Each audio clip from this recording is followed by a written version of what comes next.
حضرت بايزيد بسطامی رحمۃ اللہ علیہ دا جناسٹک آف اللہ، ان کا واقعہ ملتا ہے کہ وہ ایک مرتبہ ایک درخت کے پاس بیٹھے ہوئے تھے اور وہاں کافی زیادہ چونٹیاں جو تھیں وہ اس درخت کے ساتھ لگی ہوئی تھیں.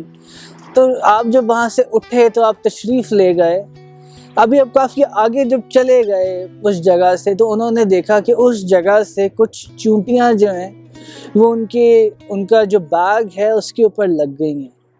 اب یہ ہمارے لیے بڑی نارمل سی بات ہے، مگر حضرت بايزيد بسطامی رحمۃ اللہ علیہ آپ واپس کی طرف چلے.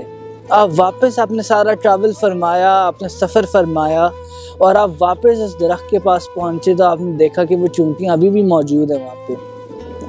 تو آپ نے اپنے بیگ کے اوپر سے، اپنے بستے کے اوپر سے ان چونٹیوں کو واپس ادھر اتارا اور ان کے اندر واپس ملایا. تو لوگ حیران ہوئے تو انہوں نے فرمایا کہ میں ان چونٹیوں کو، ان کے باقی جو چونٹیاں تھیں میں ان سے جدا نہیں کرنا چاہتا تھا، میں ان کو جدا نہیں کرنا چاہتا تھا اب ان کی باقی چونٹیوں سے، تو اس لیے میں واپس آیا سفر کر کے تاکہ کہیں یہ جدا نہ ہو جائے. یہ بزرگان دین کے دل تھے، یہ ان کے مرکز تھا، یہ ان کی مقامات تھے کہ وہ تو جانوروں کو، چونٹیوں تک کو دیکھتے تھے.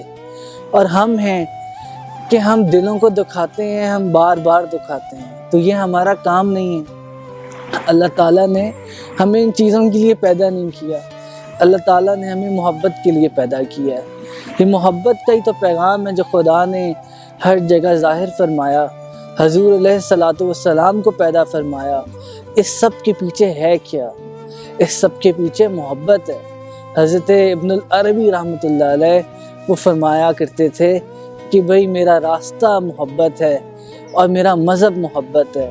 محبت کا کارواں مجھے جس طرف لے جائے گا وہی میرا مذہب ہے، وہی میرا دین ہے، وہی میرا ایمان ہے. تو یہ ہمارا مقصد ہونا چاہیے. مت دکھائیں لوگوں کے دلوں کو، لوگوں کو ان کی دل جوئی کریں. یہ دنیا کا وقت تھوڑا ہے، کچھ دن ہیں اور ہم سب نے جانا ہے، مگر کون کس طرح جاتا ہے اس دنیا سے وہ ہمارے اوپر ہے. ادھر اپڈیٹس کے لیے ہمارے چینل کو سبسکرائب کریں، بیل آئیکن کو کلک کریں، ویڈیو کو لائک کریں، کمنٹ کریں اور شیئر کرنا نہ بھولیے گا.